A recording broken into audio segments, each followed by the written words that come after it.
Bien, estimados, de manera inmediata ya pasamos con nuestro segundo ponente que se encuentra conectado ya en la sesión MIN. Voy a presentar al segundo ponente del día de hoy, es el doctor César Landa Arroyo. El doctor Landa es abogado por la Pontificia Universidad Católica del Perú, tiene el grado de doctor en Derecho por la Universidad de Alcalá de Henares, actual profesor, docente de la Universidad Pontificia, constitucionalista, bastante reconocido en nuestro medio, y en esta tarde tendremos con él el tema denominado el proceso de amparo contra la declaración de tierras eriazas o abandonadas de propiedad del Estado. El doctor Landa, bienvenido, doctor, adelante. Muy buenas tardes a todos y a todas. Muchas gracias por esta cordial invitación de la Superintendencia y al doctor Mas, y para ofrecerles algunas reflexiones en torno a la propiedad en el ámbito constitucional. Déjenme ver si estamos acá. Estoy a compartir aquí, vale. Estoy cargando un PPT.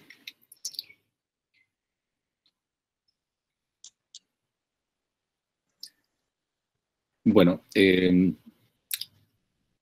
que partir de entender que la propiedad es un concepto histórico que ha ido evolucionando de acuerdo a los cambios de modelo de Estado, e incluso dentro de este Estado democrático constitucional en sus orígenes hace 200 años, había una concepción de la propiedad de carácter liberal, ¿no? Consagrada tanto en las declaraciones de derechos del hombre como también en las constituciones, sobre la base de una idea que expresaba las necesidades sociales de aquella época, del pensamiento liberal burgués, concretamente, de la propiedad bajo un contenido económico, y que frente a situaciones de confrontación con el modelo anterior del antiguo régimen, era un sistema moderno, ¿no? Un sistema moderno.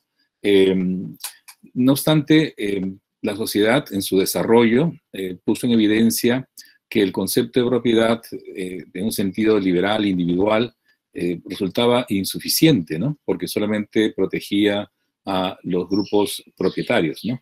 Pero las personas no propietarias, los trabajadores, por ejemplo, los campesinos, se encontraban desprotegidos, ¿no? En torno a su propiedad, ¿no? Tan es así que en Perú, inclusive durante el siglo XIX, grandes fortunas de tierras, hacendados, se hicieron de las propiedades de las comunidades campesinas que no tenían, claro, un reconocimiento ni una titulación, sino un uso y costumbre de tierras y bienes comunales que generaron entonces eso, ¿no? Grandes fortunas. Pero la propiedad, finalmente su evolución tuvo que ir incorporando esta llamada cuestión social, y ya es a comienzos del siglo XX, concretamente, donde la propiedad empieza a ser entendida no solamente como un bien de carácter privado y de derecho real, de bienes, de cosas, sino también que el Estado tiene que proteger los bienes públicos, ¿no? Los recursos naturales, ¿no? Además de los otros bienes de uso o de utilidad pública, ¿no? Y es así también como incluso en la Constitución de 1920 se reconoce por vez primera la propiedad de las comunidades indígenas, ¿no? A sus tierras, ¿no? En ese sentido, el modelo de Estado ya no es un modelo liberal, sino es un modelo de bienestar, ¿no? Que tiene una preocupación por los asuntos de orden social que el mercado no ha logrado resolver. Y en ese sentido, se empieza, yo diría, ya a desarrollar una concepción más moderna de propiedad durante el siglo XX, no solamente, claro, de la propiedad privada, la propiedad pública, sino también la propiedad comunal, ¿no? Entonces, la propiedad, en cualquiera de sus formas, en la Constitución del 79, empieza a convertirse en un derecho de carácter fundamental, ¿no? Ya que los derechos no solamente son individuales, sino también incluso públicos, ¿no? En ese sentido, comunales, ¿no? Y debe ser protegido en el modelo de una economía social de mercado que es propia de un Estado social y democrático de derecho como un bien común, ¿no?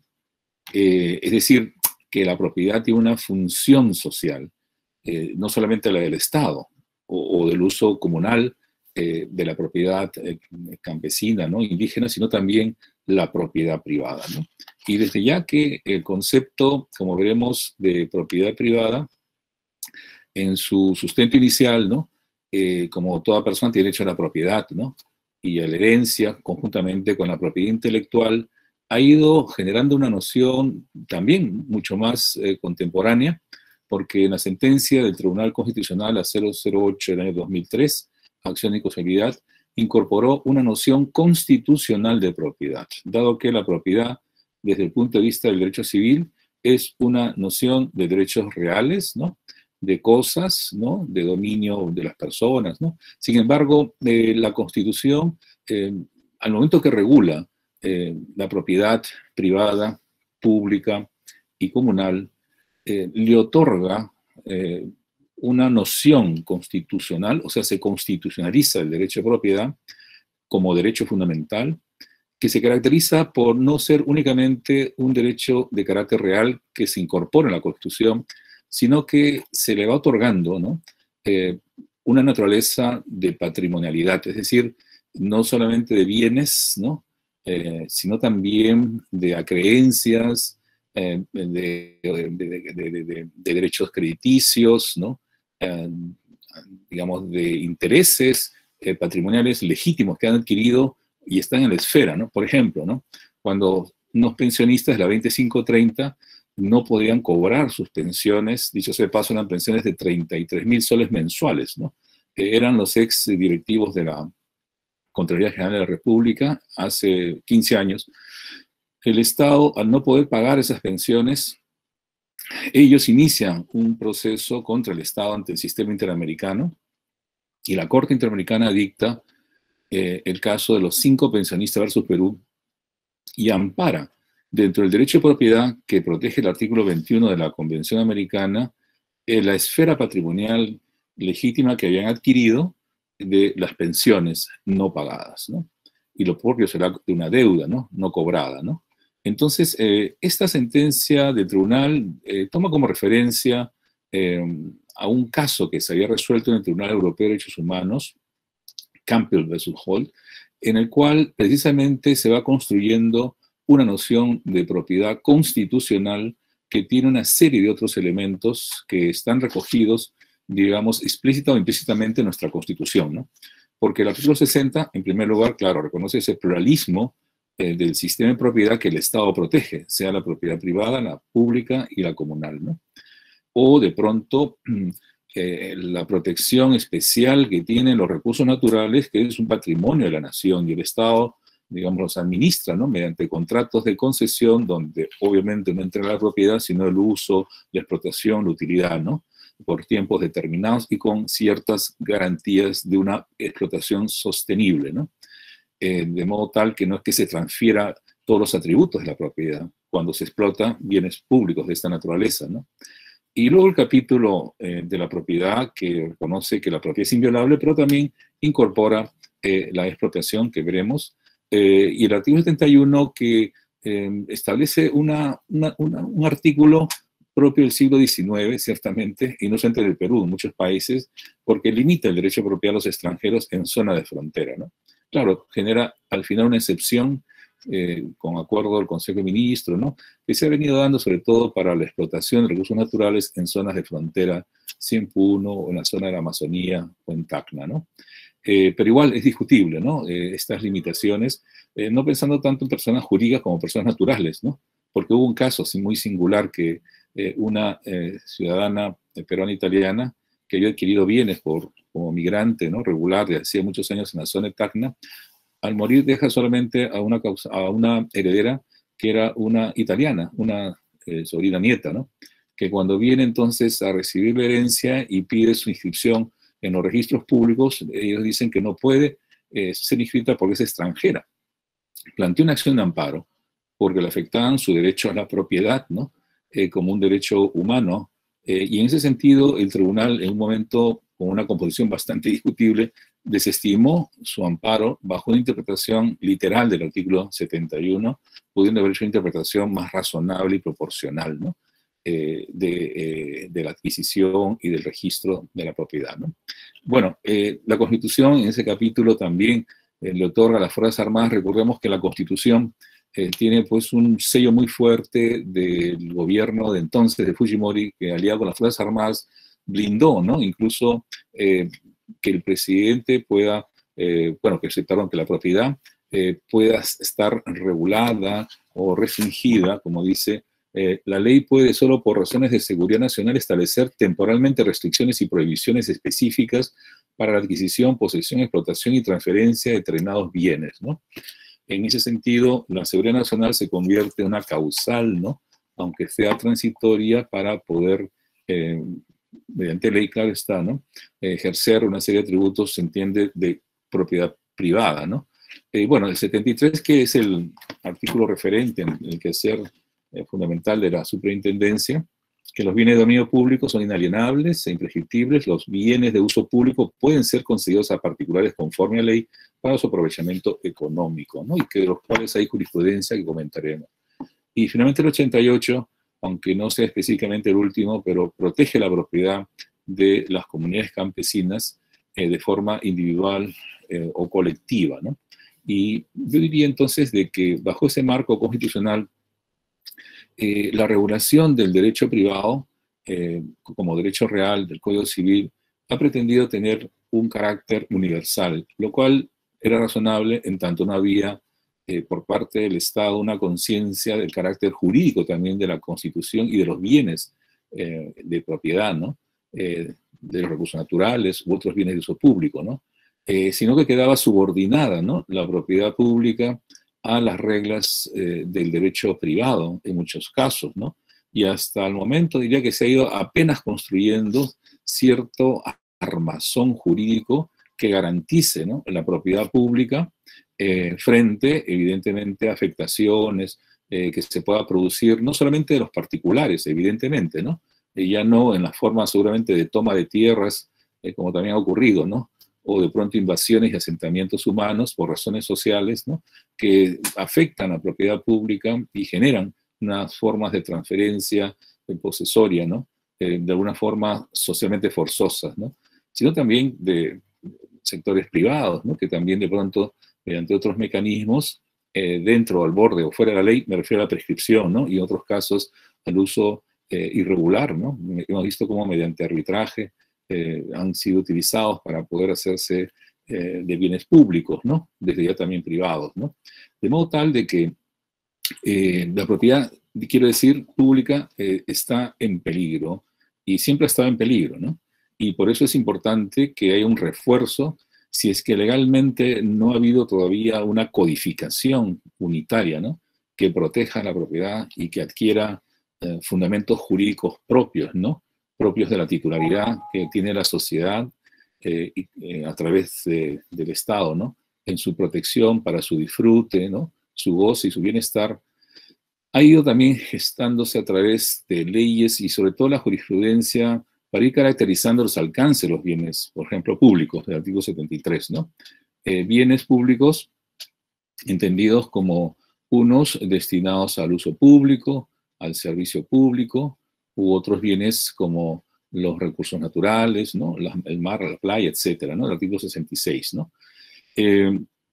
Y, por ejemplo, quería dar ejemplo de una sentencia del Tribunal Constitucional sobre lo que son bienes de servicio público, porque con la ola de privatizaciones que se iniciaron en la década de los 90, algunos alcaldes quisieron competir, ¿no?, frente al surgimiento de estos grandes almacenes, ¿no?, UON en su momento, ¿no?, y supermercados muy modernos, modernizado también sus mercados de abastos, ¿no? De modo tal que el mercado número 2 de Surquillo, no, el mercado número 1, perdón, que queda en la avenida Ricardo Palma, ¿no?, en Surquillo, está bajo los registros de propiedad de la Municipalidad de Lima, no obstante que está en Surquillo. Y que cuando se crea el distrito de Surquillo en 1944, por ahí, tomando parte de lo que era el distrito de Miraflores, Miraflores tenía un cementerio público, un mercado de abastos, ¿no?, este u otro, un depósito municipal, ¿no?, y otros bienes públicos, ¿no? Y todos esos bienes públicos quedaron dentro del territorio de Surquillo. Y en una práctica, digamos, de gestión sin mayor conflicto, Surquillo fue remodelando ese mercado, fue dando las licencias, cobrando los arbitrios, ¿no? Y reordenándolo, ¿no? En todas las etapas, obviamente, que ha acontecido desde los años pues, 40, 50 en adelante, ¿no? Pero cuando se empieza a ver el tema de la privatización, el alcalde de Miraflores pretende también la privatización del mercado, modelo número 1 de Surquillo, que estaba en registros todavía de propiedad de la Municipalidad de Lima. Entonces dispone su privatización, convoca, ¿no?, a una oferta pública y la Municipalidad de Surquillo sale al frente, ¿no? Digamos, observando, ¿no?, que ellos son los que administran y que no puede haber entonces una disposición sobre bienes que vienen administrando 50 años, ¿no? Y la apelación del municipio de Miraflores era que eran los propietarios. ¿Por qué es importante esto? Porque fuera un conflicto de competencia sobre de quién se trataba la competencia para poder disponer de este bien, este mercado como un inmueble, bueno, de dominio, de servicio público, ¿no? Un bien de servicio público, ¿no? Y el tribunal entendió en una sentencia del año 2007 que había lo que se llama la mutación de manial, ¿no? La mutación de manial es aquella transferencia de las propiedades o las potestades del dominio de una entidad hacia otra, ¿no? ¿Por qué? Porque la sujeción de los bienes no es una sujeción propia del derecho privado, derecho real de cosas, ¿no? Como la Municipalidad de Miraflores entendía, ¿no? Al punto que se quejaba que le querían expropiar, ¿no?, el bien de facto, ¿no?, por la Municipalidad de Surquillo, pero no era así, ¿no? O sea, aquí no había expropiación, claro, de un bien por la administración, la gestión de una municipalidad versus otra municipalidad. Y el tribunal entonces entendía que la persona jurídica era una sola, el Estado, y con un bien público para el servicio público. Que lo brindara A o B no alteraba la titularidad. Y en ese sentido, lo que procedía, como ocurría a veces en algunas circunstancias, por ejemplo en España, era la mutación, ¿no?, la transformación de manial, es decir, de la gestión, del uso o del usufructo, siendo la titularidad estatal, ¿no? Claro, que esa titularidad esté asignada, ¿no?, a un municipio o a otro, no hacía que los efectos propios del derecho de propiedad privado que irradiara sobre el uso y distribución tuviera los mismos efectos que una propiedad pública por esta mutación de manial, de modo tal que el tribunal, claro, no pretendía otorgarle la propiedad, ¿no?, por posesión, digamos, a la Municipalidad de Surquillo, sino sabiendo y reconociendo que había una titularidad jurídica registrada, ¿no?, además a nombre de la Municipalidad de Miraflores, y la gestión, ¿no?, y el dominio en esta fase, ¿no?, de la de Surquillo, entender que la solución no era, digamos, una disposición absoluta, ¿no?, ni de quien tenía la titularidad formal pero no real, ni de quien ejercía los atributos de la propiedad no tenía titularidad, sino de una suerte de conjunción de intereses en beneficio de quién, no de las mutualidades, sino de los ciudadanos, que era finalmente la finalidad por el cual un bien público tiene ese carácter de servicio público, ¿no? Entonces, por eso el tribunal cumple funciones de pacificación, ¿no?, de ordenación y racionalización de los conflictos mediante el conflicto de competencia, como estamos viendo a nivel nacional con el Parlamento, el Poder Ejecutivo, el Ejecutivo del Parlamento, ¿no? Esa es una función que se da también en estos ámbitos, ¿no? Habrá que decir también que el Estado protege la propiedad pública, ¿no? Y los bienes de dominio público, el artículo 73, claro, les da una protección especial, ¿no? Los bienes de dominio público son inalienables, imprescriptibles, casi una noción de territorio, ¿no? de territorio nacional, que el territorio también, el artículo 54 dice es inalienable, ¿no? No se enajena, de título gratuito, oneroso, ¿no? No se puede invadir, obviamente, etcétera, ¿no? Pero, volviendo al tema de la propiedad pública, ha habido también, como se reconoce en el derecho, esferas de actuación del Estado en una esfera pública, pero también actúa como particular y realizando actos propios de lo privado, ¿no? Y en ese sentido, los bienes de dominio privado del Estado, al no estar literalmente protegidos, ¿no? Por la Constitución, ¿no? Como hemos visto, ¿no? Con un carácter de inalienable, imprescriptible. Contrario censo, se ha entendido que sí se puede adquirir por prescripción los bienes estatales de dominio privado, porque no tienen la misma naturaleza los bienes de dominio público. Sin embargo, ha habido entonces el Estado que ha ido perdiendo, ¿no? La titularidad, ¿no? De los bienes estatales de dominio privado de manera prescriptiva, ¿no? Entonces, frente a ello, se dio la ley 29.618, ¿no? En el año 2010, para establecer que no ha lugar a la prescripción, ¿no? De los bienes estatales de dominio privado, ¿no? Y luego, claro, ¿en base a qué? ¿No? Si es un régimen de dominio privado, se entendía que entonces se rige por las normas del Código Civil, ¿no? En torno a la prescripción adquisitiva, ¿no? De bienes privados, ¿no? Entonces, esa noción nuevamente, me diga, perversa, ¿no? De que los bienes públicos son iguales a los bienes privados cuando se trata de bienes públicos de carácter privado, es como hacer un ejercicio de dominio, ¿no? De extensión de los conceptos del derecho de propiedad privada hacia el Estado, ¿no? Y el Estado actúa bajo fines de función pública, de servicio público, donde las formas como va a poder llevar a cabo el ejercicio de su propiedad serán de diferentes maneras, ¿no?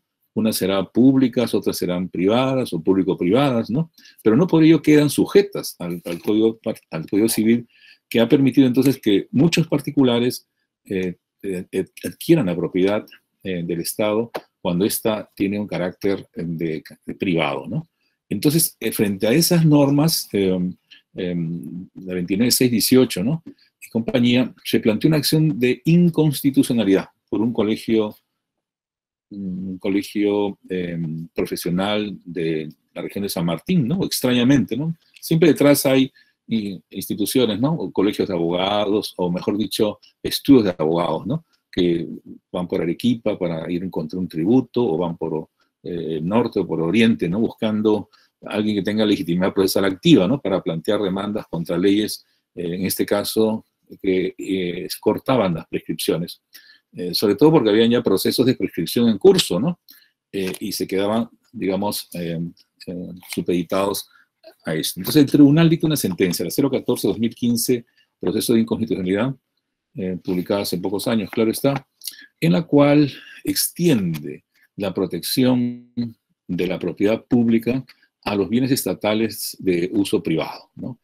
Y claro, los argumentos eran de que por parte del demandante que se está violando el derecho a la igualdad, ¿no? Porque si para la propiedad privada hay prescripción, ¿por qué no para la propiedad privada del Estado no va a haber la prescripción? Se le quita el derecho al ciudadano de poder adquirir ese tipo de propiedades, ¿no?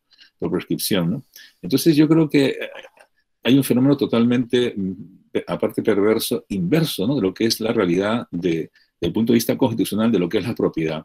Porque aquí hay que partir, en primer lugar, de la res nullis, ¿no? Es decir, todo bien que no esté registrado a nombre del Estado, se presume que es público, ¿no?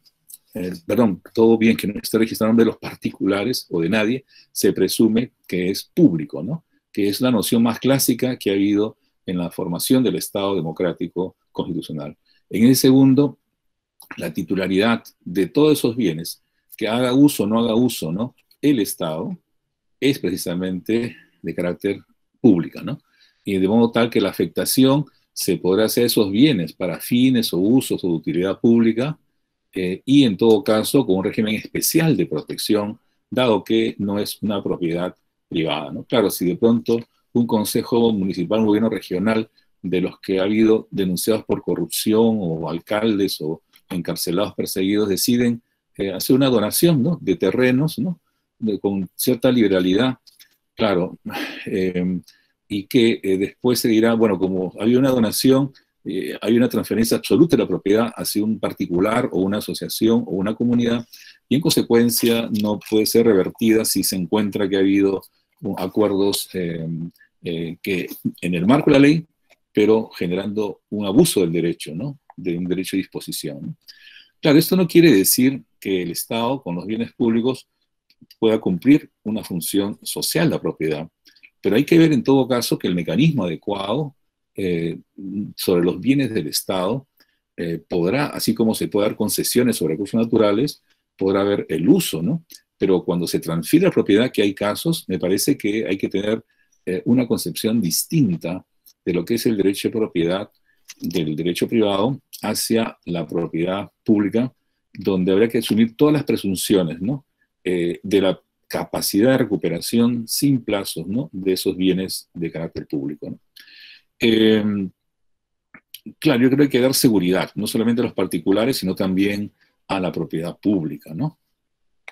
En Alemania, por ejemplo, con el Código Civil de 1900, han habido cambios de regímenes, ¿no? El imperio cayó en 1915, luego empezó la República del Weimar, luego el Tercer Reich de la dictadura de Hitler, y luego la República Democrática Alemana bajo el régimen soviético, y luego el régimen ya de la República Federal Alemana. Con el mismo Código Civil, entonces, las propiedades en los años 30 fueron expropiadas o confiscadas de los judíos, por ejemplo, ¿no?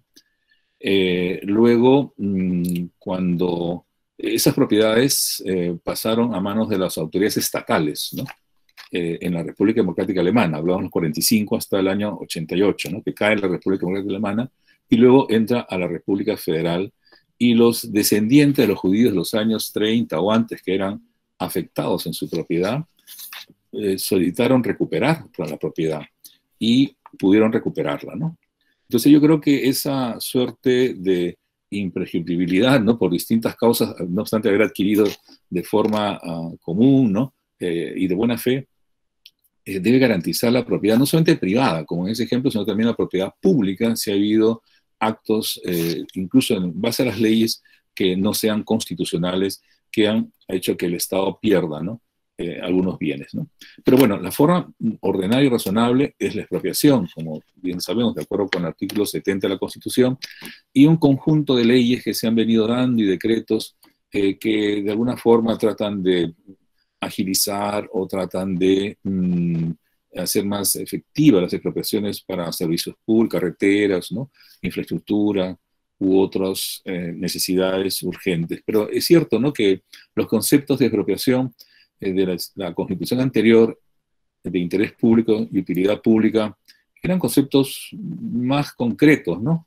Utilidad para que la expropiación permita un mejoramiento, un mejor aprovechamiento, ¿no?, de todos, ¿no? No solamente del Estado, sino de todos. Y interés social ser un concepto jurídico más abierto, pero como quiera que se usó para las expropiaciones de reforma agraria, eso generó en los constituyentes 93 nuevamente un rechazo, ¿no?, a incorporarlo como un criterio, ¿no? No obstante, nuestro Código Civil del año 84 sigue, ¿no?, regulando el concepto de interés social, ¿no?, y utilidad pública, ¿no? Y más bien incorpora el concepto de seguridad nacional, muy propio pues del gobierno de Fujimori de entonces, y la necesidad pública, ¿no?, entendida también como utilidad en todo caso, ¿no?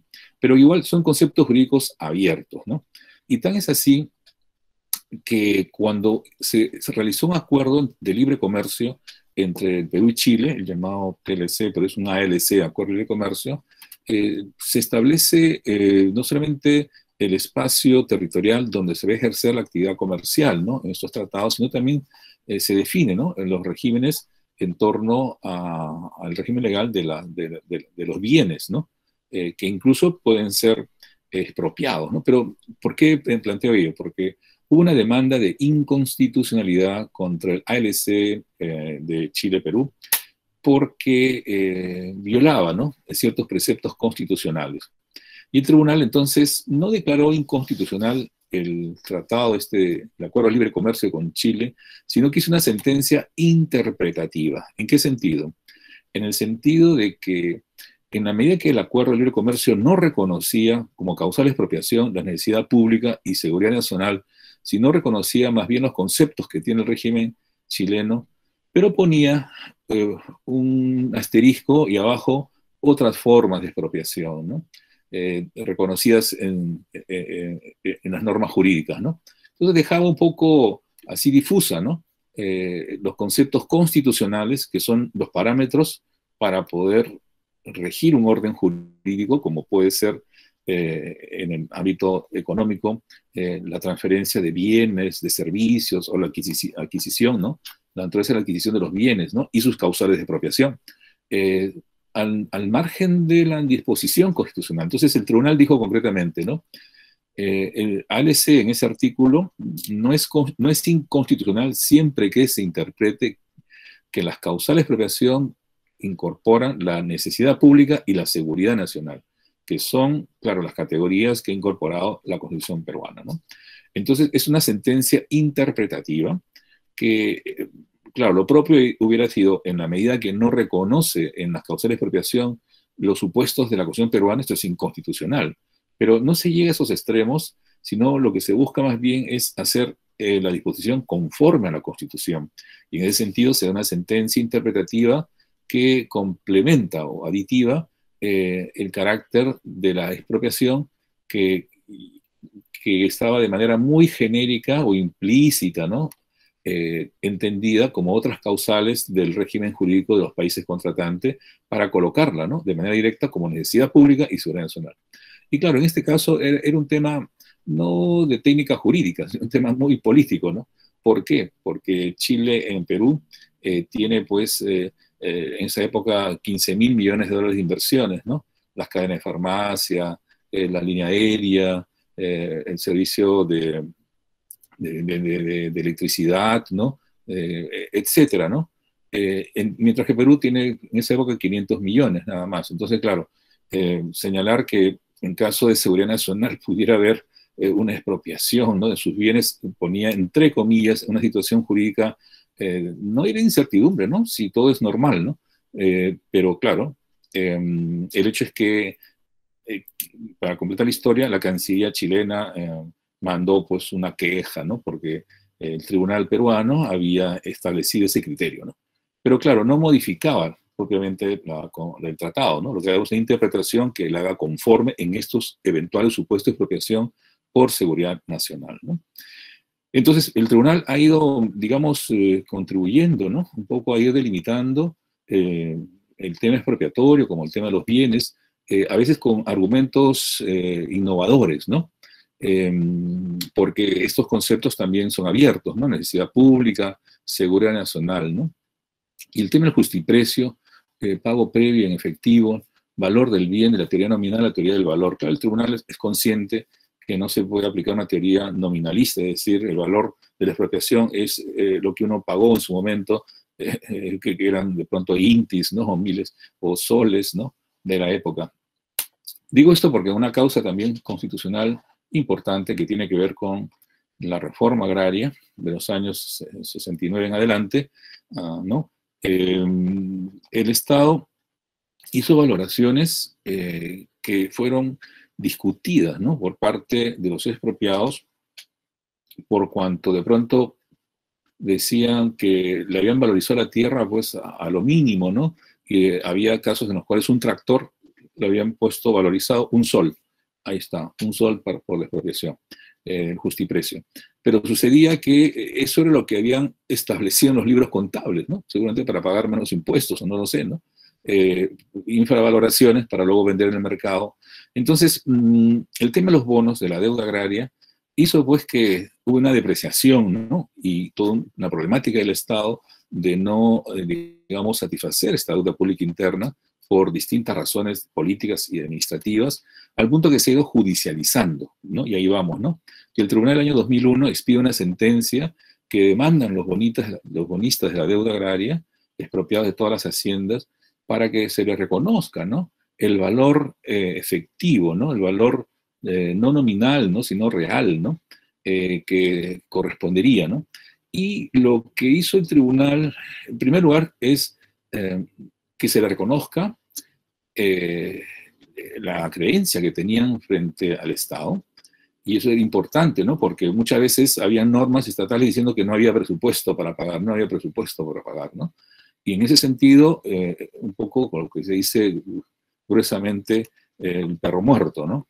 Es decir, que no se les daba satisfacción, ¿no? Al punto que muchos bonistas tuvieron que ir vendiendo sus títulos, sus bonos, incluso hasta el 20% del valor, y muchos bancos han comprado, el Banco de Crédito u otras instituciones financieras, ¿no? Y hay empresas extranjeras que se encargan, ¿no? De acopiar deudas para países débiles, ¿no? De pronto con África, en otros países, ir a cobrar, ¿no? Porque de pronto pueden pretender, digamos, hacerles procesos judiciales en sus países centrales, en Estados Unidos, y de pronto cuentas, ¿no? Que tiene el Estado, ¿no? Ser objeto de embargos, ¿no? Y eso ocurrió alguna vez inclusive, ¿no? Un caso que podemos comentar luego, ¿no? En ese sentido, lo que hizo el tribunal, claro, fue establecer, claro, una suerte de reconocimiento y una revalorización, ¿no? Pero claro, ¿con qué criterios, no? Precio de mercado, un precio, digamos, con intereses, qué tipo de intereses, ¿no? Y por eso es que frente a esta, digamos, situación tan insegura, inestable, y ya habiendo adquirido empresas norteamericanas la gran cantidad de títulos de bonos, llegaron a través, claro, ¿no? Del colegio, en este caso Ingenieros del Perú, a plantear una, no una demanda, sino en vía de ejecución de sentencia 2001, una aclaración. Pero prácticamente fue otra demanda, ¿no? Y en ese sentido, el tribunal, en una votación muy reñida, muy discutida ciertamente, estableció que la tasa de interés será la tasa de interés referencial de la Reserva Federal de los Estados Unidos, ¿no? Y que las deudas pasaban a ser contabilizadas en dólares, ¿no? O sea, todo lo que había pedido, claro, el testaferro que estaba detrás, que eran las empresas norteamericanas que acopian deudas, ¿no? Y fue un voto, además, muy discutible del magistrado, me parece, en ese caso, Urbiola, que ¿no? Era presidente porque su voto valía doble, ¿no? Tanto porque había trabajado en el Banco de Crédito en Arequipa durante N años, como por un tema que realmente hubiera sido necesario que haya consensos, más que voto tan dividido, ¿no? En ese sentido, hay también ahí un tema de valorización, ¿no? De las expropiaciones que ha generado este largo proceso que no acaba todavía, ¿no? Y además también se discute si el valor de la expropiación incluye la indemnización, que la incluye ciertamente, pero en qué sentido incluye esa indemnización, ¿no? Lucro cesante, daño emergente. Claro, se ha dicho que hay que entender que el valor de la expropiación debe, en un caso San Agustín que resolvió el Tribunal Constitucional de una acción de amparo, claro, como es una transferencia forzosa, hay que pagar alcabala y luego también por las ganancias, el impuesto a la renta, ¿no? Que cobra la SUNAT, ¿no? Pero claro, de tal modo que el valor que recibe por el bien expropiado al justiprecio es un 30% menos de lo que podría representar, ¿no? Y la idea del tribunal fue, al cuestionar estas normas tributarias y cómo se estaba interpretando, es que el valor indemnizatorio, el valor del justiprecio, incluido el indemnizatorio, es uno solo, ¿no? Y además que ese valor debe representar el valor del bien expropiado, al punto que con ese valor, en el momento actual, puede adquirir un bien homogéneo al que fue expropiado, ¿no? O semejante al que es expropiado, ¿no? En cuanto a su valor, ¿no? Entonces, eso precisamente hace entonces que haya una teoría valorista, ¿no? A efectos que pueda haber una acreditación, ¿no? Hay otros casos también, ¿no? Cuando se expropia a Chase Manhattan, que era el dueño del antiguo Banco Continental. La cosa es que el Continental recibe, ¿no? Una serie de acreencias para cobrarle, ¿no?, al Estado por los montos expropiatorios, y el tribunal reconoce, ¿no?, que hay una deuda a pagarle, ¿no? Pero dado los años transcurridos, de los años 70 a la fecha, el año 2001, ¿no?, el tribunal les pide pues esta resolución reconociendo que hay una deuda que tiene el Estado con el banco de crédito heredero de este banco extranjero que había sido expropiado, ¿no? En ese sentido, hubo un tema interesante que fue los intereses, ¿no? Porque en esa resolución no se había precisado los alcances de los intereses, y muchas veces, como entenderán, el valor de los intereses puede ser mayor al uso del propio bien, ¿no?, o el monto, en ese caso, ¿no?, de deuda del Estado, ¿no? Entonces, en un recurso de aclaración, ¿no?, que terminó como un recurso de queja por denegatoria formal, el tribunal entendió que los intereses siguen a suerte lo principal, ¿no? Esto el año 2007, ¿no? De modo tal de que las expropiaciones, ¿no?, que tienen procesos dilatorios, ¿no?, en cuanto al pago del justiprecio, porque puede estar incluso en controversia judicial, no exime, ¿no?, que se actualice, ¿no?, el monto indemnizatorio, incluso los intereses, ¿no? De modo tal de que los intereses siguen la suerte de lo principal, que es el capital, y cuando se satisfaga, ¿no?, plenamente la deuda, que es el capital, en consecuencia tendrá que actualizarse también el monto de los intereses. Entonces, ahí hay temas que son también muy singulares y muy importantes para ello, ¿no? Claro, aquí estamos en el fondo hablando de temas del debido proceso, ¿no? Porque se requiere una ley, ¿no?, para la expropiación, una situación de necesidad pública o de seguridad nacional, que algunas veces son conceptos jurídicos un poco difusos, ¿no?, porque va a depender las circunstancias, más allá de lo que establezca la ley, para decir, por ejemplo, ¿por qué por este lado y por este lado no, no?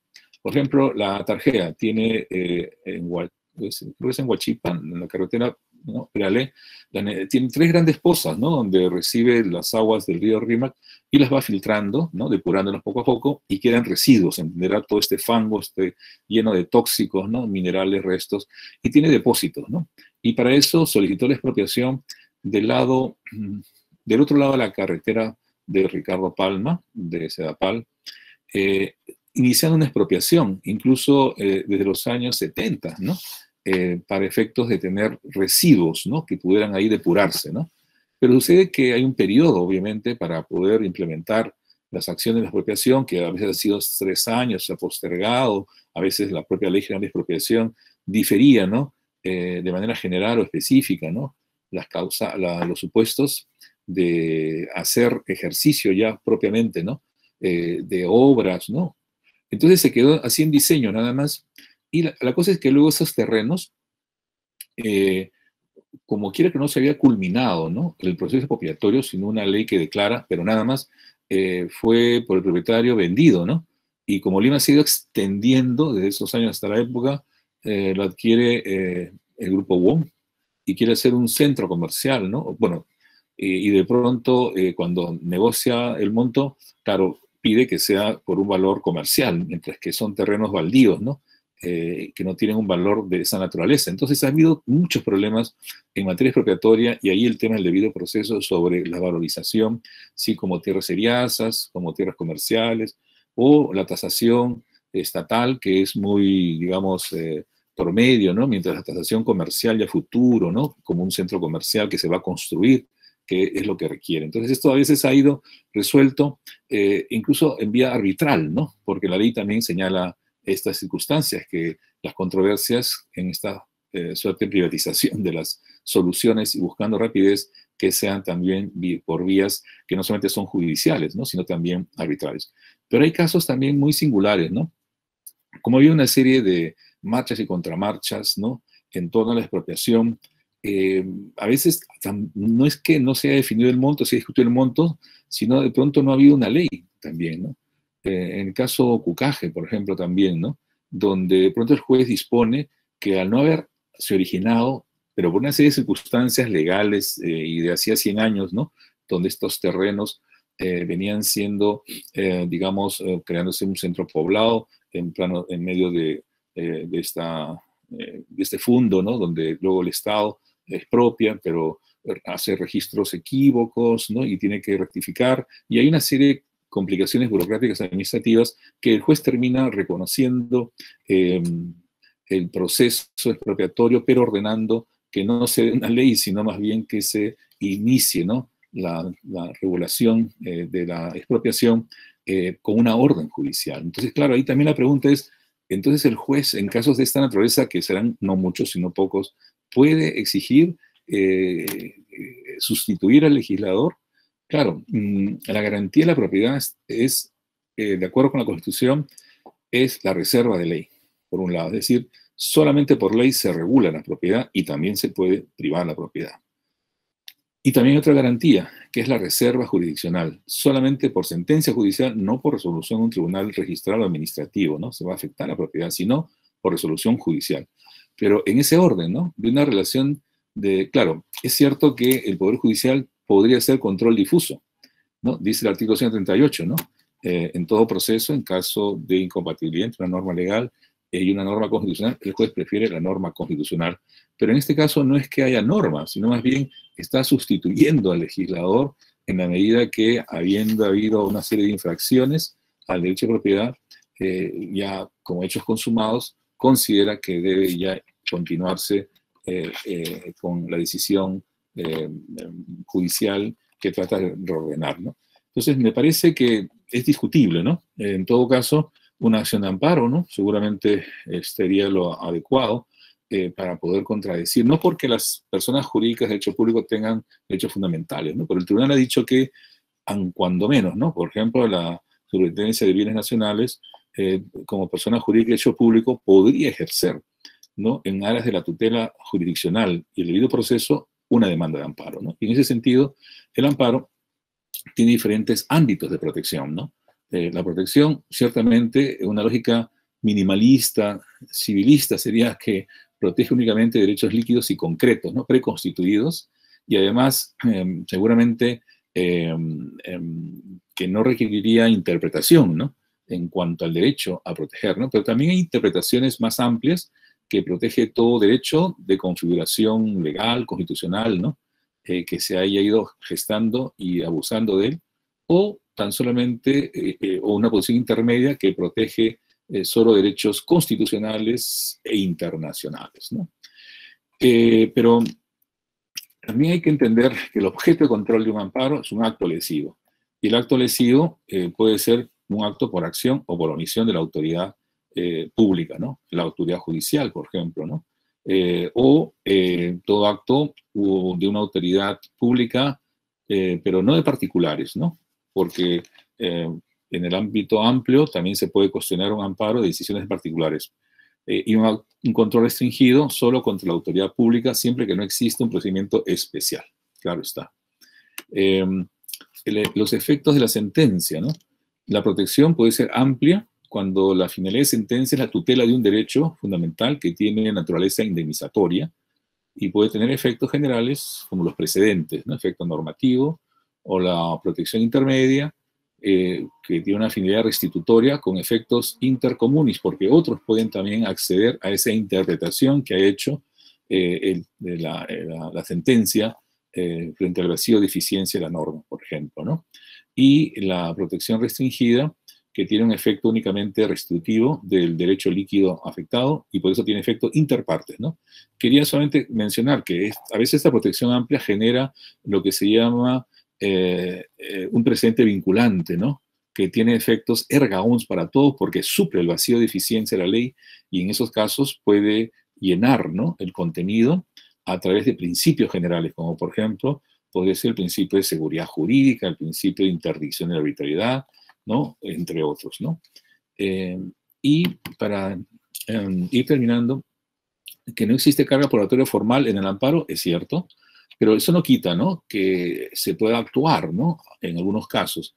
Eso es importante, ¿no?, porque recuerdo un caso que tiene que ver también con materia expropiatoria del grupo Aspilla Anderson, que en esta lógica de recuperación de tierras expropiadas en los años 60 y 70, a raíz de un fenómeno que está aconteciendo ya desde hace unas décadas ante la crisis de los precios de los hidrocarburos, ¿no?, hay formas alternativas, ¿no?, de producción, como por ejemplo el etanol, ¿no? O sea, producir caña de azúcar o producir soja. Entonces países como Brasil, Argentina, Paraguay, etcétera, buscan, ¿no?, industrializar su producción agrícola. Y en el Perú tenemos, después de la reforma agraria, una suerte de minifundios. Entonces, las grandes corporaciones han ido buscando recuperar tierras, ¿no? Cuestionando si fueron confiscaciones o fueron expropiaciones mal hechas, que es el caso de Aspilla Anderson, porque no habría habido un pago adecuado, ¿no? Y el tribunal, y claro, ¿qué pasa? Que al recuperar estas tierras luego las venden a los grandes consorcios, ¿no? Que están en esta lógica de producción, ¿no? Y el grupo Rodríguez Banda, el otro grupo Añaños, me parece también, que están buscando, ¿no?, la concentración de tierras para la producción masiva, para la venta o producción de este nuevo producto, ¿no?, el etanol. Entonces, el hecho es que el Tribunal Constitucional, en un amparo de una mayoría del tribunal totalmente discutible, ya les decía, declara el derecho de Aspilla Anderson para que no solamente en base a esta cuestionable valorización anule entonces la expropiación y ordena en el fallo que el registro público señale en sustitución del titular que la propiedad es de Aspilla Anderson, en tal partida, tal folio, tal cual. Resulta que esa propiedad había sido adquirida de buena fe después de los N años de la reforma agraria por una empresa, Cerro Prieto, ¿no?, que la había adquirido de buena fe. Y entonces Cerro Prieto se presenta mediante un amparo también porque le violan el derecho de propiedad. Y llega al tribunal, al mismo tribunal, ¿no?, en su composición ese entonces, magistrados Mesía, Eto, ¿no?, entre otros, ¿no?, Álvarez, etcétera, y que resulta, ¿no?, que deciden anular la sentencia anterior, disponer que se anule la orden de inscripción registral y restituir la primigenia. Y en tercer lugar, obviamente, la otra empresa, Aspilla Anderson, plantea otra acción para que se cumpla, ¿no?, lo que se ha ordenado inicialmente. O sea, miren ustedes cómo se puede crear inseguridad jurídica cuando en un amparo no hay una estación probatoria formal y en todo caso no se toman los recaudos mínimos de la acreditación suficiente. Por eso el tribunal siempre ha tenido en su jurisprudencia, salvo estos erróneos casos, mucha prudencia, ¿no?, en torno a la titulación, en torno al registro y menos aún a una devolución, ¿no? Alguna vez también recuerdo que en amparo llegó un señor que pues, era titular, ¿no?, de la zona de Mamacón, al sur de Lima, y pedía por un monto indemnizatorio, ¿qué cosa, no? Que como habían construido la garita de peaje desde los años 70 en compañía, entonces lo que se había recaudado de los años 80, 90 y compañía, era un usufructo que se había hecho sobre la base de una confiscación, porque no reconoció una expropiación, ¿no? Y en consecuencia pedía con minimización los montos que han cobrado más intereses, ¿no? Entonces, hay también demandas que, claro, no tienen quizás una lógica sustancial, ¿no? Para poder analizarlas, pero hay todo ese tipo de pedidos, ¿no? Y errores también del Estado a veces, ¿no?, como este que he mencionado del Tribunal Constitucional. Entonces, ahora, los plazos, claro, se entiende que son más sumarios que un proceso judicial que puede demorar años o décadas, ¿no? Pero los plazos hay que entender también como plazos sustantivos en materia, digamos, no de caducidad, sino de prescripción, en todo caso, donde no caduca la acción y el derecho, sino solamente la acción y el derecho puede hacerlo valer en otra vía, ¿no?, de pronto ordinaria, ¿no? Y en esa medida también hay que entender entonces que hay que entender que el amparo es una vía que puede reparar cuando hay grave daño del derecho de propiedad que está acreditado como título, como registro, pero que en su ejercicio tiene vías que puedan tutelar, pero tienen que tener la suficiente acreditación, ¿no?, de la violación, la suficiente legitimidad, ¿no?, del titular para que pueda tutelarse un derecho fundamental, ¿no? Bajo las garantías del debido proceso, que no solamente es de quien demanda, sino de quien es demandado, sea un particular o sea en este caso el Estado, ¿no? Y bueno, yo me quedo hasta acá. Muchas gracias. Muchas gracias, doctor Landa, por la ponencia brindada. Tenemos unas preguntas de parte de los alumnos, paso a revisarlas. La primera pregunta llega a cargo del participante, Leonardo Valdés. Leonardo agradece la ponencia e indica lo siguiente. ¿Cabe una crítica desde el derecho constitucional al reciente proyecto de ley que amplía los plazos de titulación para posesiones informales? ¿Cabe, perdón, qué dice? ¿Cabe qué? ¿Cabe una crítica desde el derecho constitucional a la ampliación? Al reciente proyecto de ley que amplía los plazos de titulación para posesiones informales. Bueno, primero, claro, no es una ley de modo tal que, pero es un proyecto, claro, entonces se puede opinar, ¿no? Académicamente. Yo creo que el derecho constitucional, como decía, no es un derecho civil, ¿no? Que tiene una concepción de la propiedad en su contenido, el derecho de poseer, ¿no? De disfrutar, ¿no? De, digamos, distribuir, ¿no? Disponer, sino que también yo creo que tiene un derecho de reivindicar, ciertamente, por un lado, pero también un derecho de acceder a la propiedad. Yo creo que el acceso a la propiedad es un componente esencial del derecho a la propiedad, porque el Perú es un país de desposeídos, ¿no? Y yo creo que la propiedad da seguridad, y la Constitución busca, ¿no? El bienestar de los ciudadanos, y entre otras cosas es también la propiedad. Por eso la Constitución, el artículo 59, promueve el acceso, por ejemplo, de las pequeñas empresas, ¿no? Y lo leo más directamente, ¿no? Cuando dice el Estado brinda oportunidad de superación a los sectores que sufren cualquier desigualdad. En tal sentido, promueve a las pequeñas empresas en todas sus modalidades.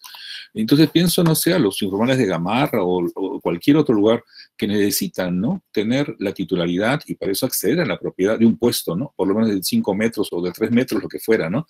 Para poder generar bases de bienestar. Entonces yo creo que hay que constitucionalizar el acceso a la propiedad. Y los sectores informales, evidentemente, que el COFOPRI busca sanear, ¿no? Y titular, ¿no? Bajo ciertas reglas que se han ido dando, a veces más políticas que jurídicas, pero yo creo que siempre ha habido esos plazos de ampliación, y yo creo que si el Estado es un Estado democrático y social, no debe ser, evidentemente, la cobertura para traficantes de tierras, por ejemplo, ¿no? Que promuevan asentamientos, como ha ocurrido, a efectos de poder luego presionar al Estado, ¿no? A que titule, ¿no? O que registre, ¿no? Porque también hay esas mafias. Entonces el Estado no puede tirar piedras al tejado, decir, garantizo la propiedad, pero a su vez dejo márgenes de ampliación para que produzcan estos fenómenos. Entonces yo creo que ahí la ampliación, si tiene criterios objetivos, personas que están asentadas ya hace 10 años, cuando menos, ¿no? O un plazo, no sé si más extenso, pudiera tener un elemento de legitimidad si hay un aspecto de orden social, ¿no? Familia, ¿no? Entre otros, yo creo que sería no inconstitucional si hay precisamente un criterio legítimo, un criterio razonable y proporcional. Muchas gracias, doctor. Inmediatamente la segunda pregunta llega a cargo del participante Carlos Zúñiga. Carlos indica lo siguiente. ¿Qué opina que para algún sector de la doctrina española aún consideran que el derecho de propiedad se encuentra fuera del núcleo duro de los derechos fundamentales, al no estar comprendido en la sección primera sobre derechos fundamentales y libertades públicas de su vigente Constitución? ¿Ello podría ser muy distinto al modelo adoptado en la nuestra?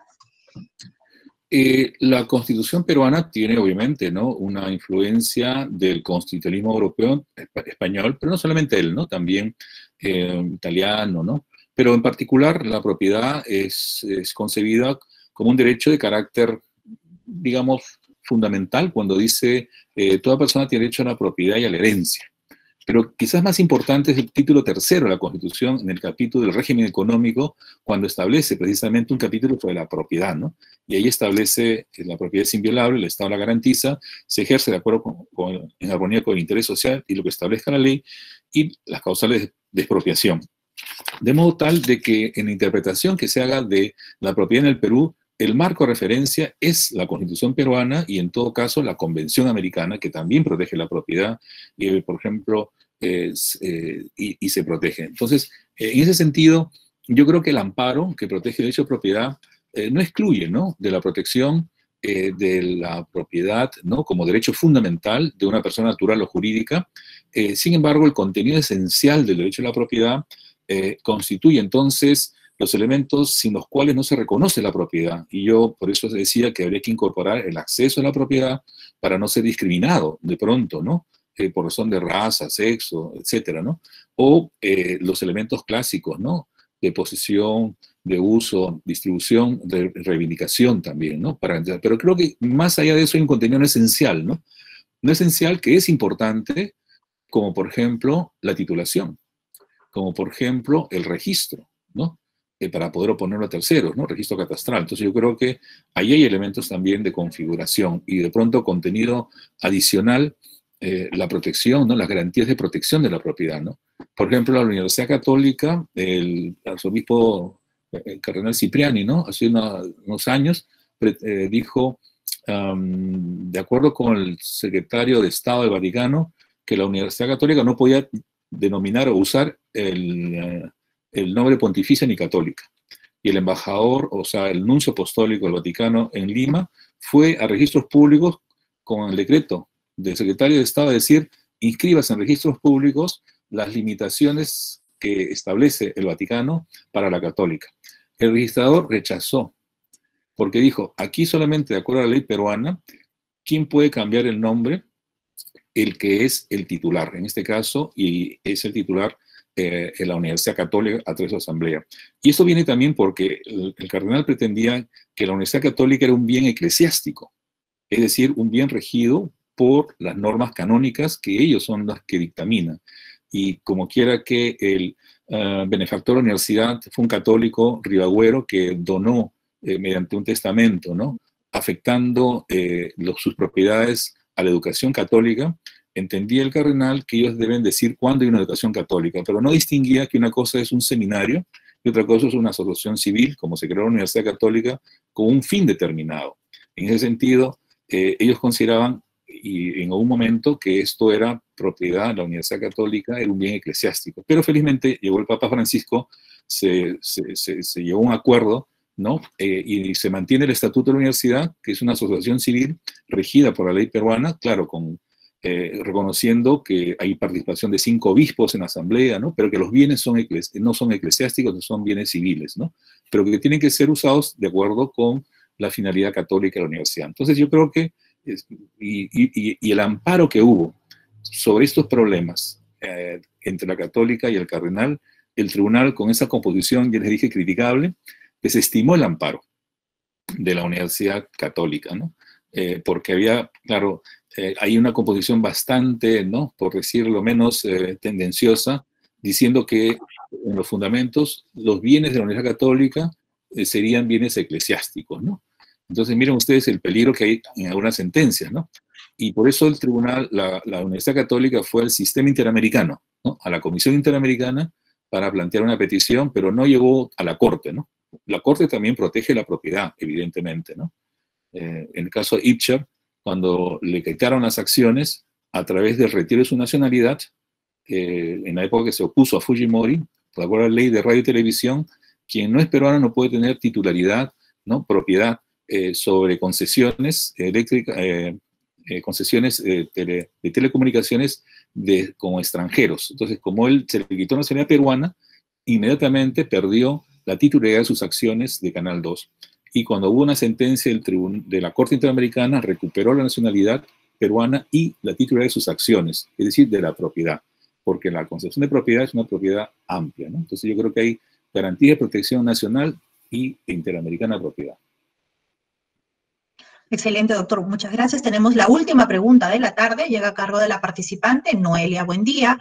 Noelia nos indica, agradece la ponencia, por supuesto, indica lo siguiente. En el siglo pasado se emitió una ley, Decreto Ley 14.197, que dispuso que todos los terrenos seriazos ubicados en la República son de propiedad del Estado. ¿Cuáles serían los efectos de esta ley frente a la propiedad privada existente? ya que se sea sustentada en un título con fecha anterior o posterior a su vigencia. Correcto. La Constitución establece un orden jurídico del presente hacia adelante. En ese sentido, hay normas anteriores a la Constitución que podría decirse que son inconstitucionales, ¿no? Porque no se han dictado en el tiempo que la Constitución ha regido. Pero esa sería una tesis bastante peligrosa, porque hay miles de leyes que no se han dictado durante la vigencia de nuestra Constitución. Está la 1990, la 2530, y una serie de leyes. Entonces, el sistema jurídico constitucional lo que hace es, de alguna forma, filtrar. ¿En qué sentido? Que hay leyes preconstitucionales que pueden tener una constitucionalidad sobreviniente, es decir, que en tanto no se opongan a la Constitución, continúan en su vigencia. Pero, en todo caso, si hubiera algunas leyes que se considera que son contrarias a la Constitución, no es que quedan derogadas automáticamente, tiene que haber una declaración judicial, ¿no? En ese sentido, este decreto ley 14197 de tierras seriazas, si estuviera en colisión con la Constitución, no con otra ley, ¿no?, sino con la Constitución, evidentemente tendría que haber una declaración judicial o una modificación legislativa, porque una ley también deja sin efecto una ley anterior, ¿no?, a efectos de que pueda haber coordinación, ¿no? En un caso muy concreto, aunque no es de propiedad, bueno, pero había una regulación de precios en la época del gobierno militar, precisamente, para el cobro de comisiones de las agencias de viaje de entre 10% del valor del pasaje, ¿no? Pero cuando se inicia el gobierno Fujimori, con la promoción de inversión privada, todo regulación de precios, y esta era una directiva del Ministerio de Transportes, según la interpretación, entonces se anuló, aunque no hubo una norma expresa, y las empresas aéreas ya no pagaban el 10%, 5%, 1%, si querían las agencias de viaje. Entonces, las agencias de viaje fueron una demanda de amparo, porque se estaba violando la norma que estableció esa comisión, ¿no? Pero esa norma era preconstitucional. Entonces, el tribunal declaró que, en efecto, esa norma no era conforme con la Constitución, aunque no había sido declarada inaplicable. Pero no por ello no se les iba a pagar nada, sino tendría que pagárseles el valor del servicio que presta la línea aérea, algo razonable, proporcional. Entonces, yo creo que ante esos vacíos la justicia tendría que resolver. Muchas gracias, doctor César Landa, por la excelente ponencia de la tarde de hoy. Hemos culminado con esta sesión a cargo suyo, y extenderle los agradecimientos por parte de los alumnos, y por supuesto doy paso a nuestro director de normas y registros, quien tendrá las palabras de agradecimiento. Doctor José Mas, adelante, por favor. Gracias, Melissa. Doctor Landa, el agradecimiento de toda la Superintendencia Nacional de Bienes Estatales, de todo su personal, y del superintendente Armando Subauste, por su disposición para colaborar con esta conferencia.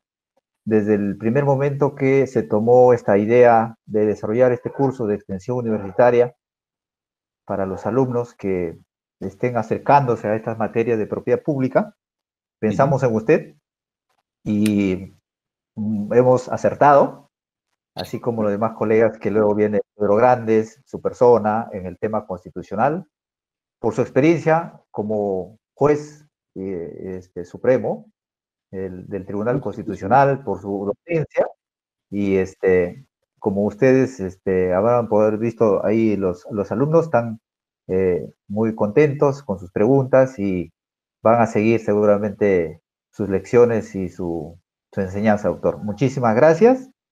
Y estaremos en otra oportunidad molestándolo por otros eventos académicos. Muchas gracias a todos y a todas, y muy buenas tardes. Buenas tardes, gracias, doctor.